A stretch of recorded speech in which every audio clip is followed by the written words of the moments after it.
I work with technology entrepreneurs to basically give them access to capital. So I'm actually working more on the consultative side and advising. So I advise companies. I'm on their advisory boards many times.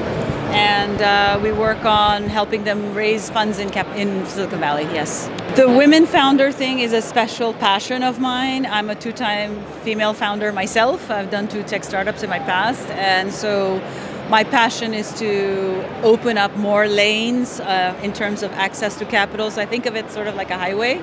And the idea is for women founders that we should, right now we don't have as much access. So it's kind of like having only one lane on the highway that we have access to. And I'd like to have multiple lanes and a fast track lane. So in my vision, this is something that I'm very personally dedicated to, is providing more access to capital, more opportunities for women founders to obtain the level of funding, not just having access to capital.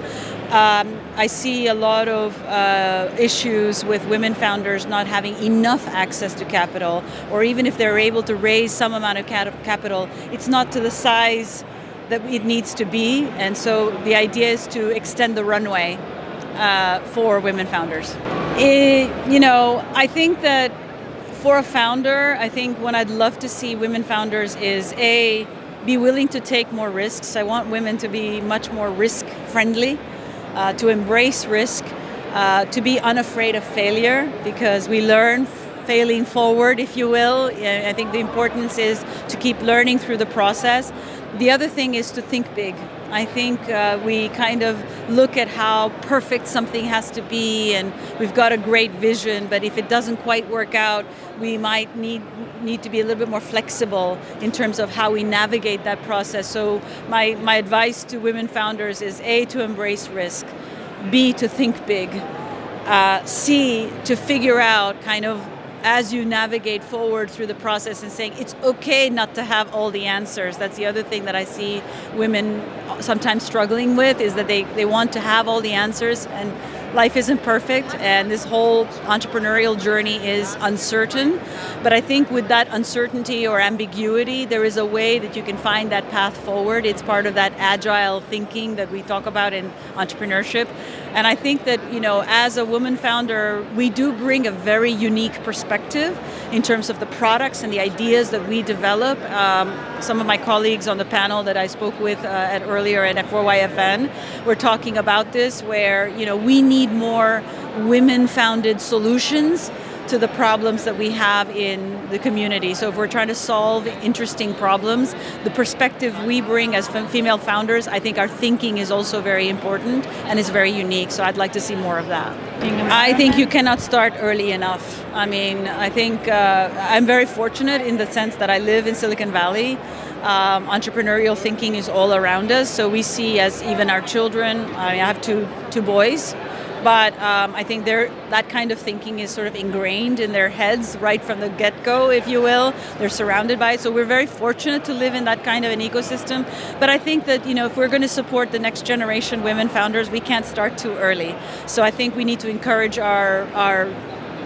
the girls of society to live to their fullest potential, to support them in thinking in an entrepreneurial fashion, and not just say, you're going to get educated, you're going to go work for a company. Those are not the only paths available to you. So in terms of how we get women into the workforce, it's okay to go and work in the workforce, etc. But if you're a woman and you have a different idea and a different way that you want to go about it, I often say, if you don't see something, go build it. In Silicon Valley, we still have a lot of work that we need to do.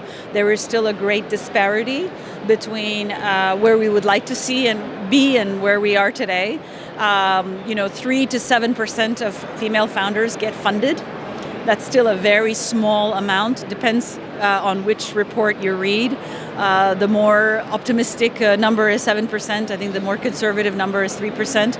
So I think, there's a lot of work that we have to do ahead of us in closing that gender gap for funding female founders. Absolutely. I work with 2 business partners. My principal business partner is a man. We work together as a team. The 3 of us have often worked on major projects together.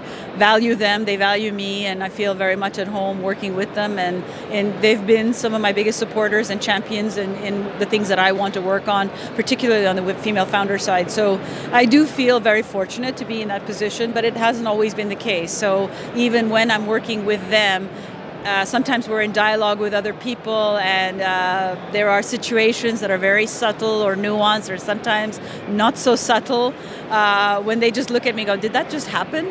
So yeah, there's situations that we deal with all the time. But the point is to keep moving forward and to work forward, looking to that better day tomorrow when we don't have to think about these kinds of issues coming up.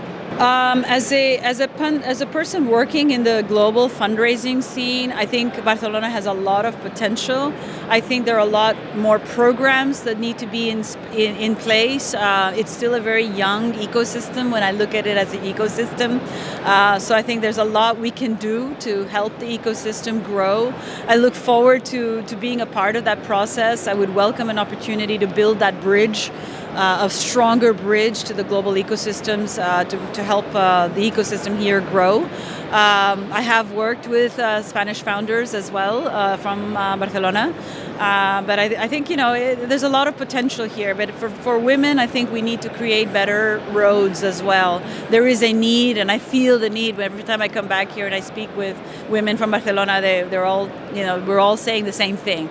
So I think the kinds of problems that we're having or issues that we're having in Silicon Valley, not too different from what we're having here. So I think there's ways that we can link arms and work together to try to help each other out. Yeah, for sure. Share experience and to share this. Absolutely, to share best practices and to try to figure this out sort of as a community, as a global community.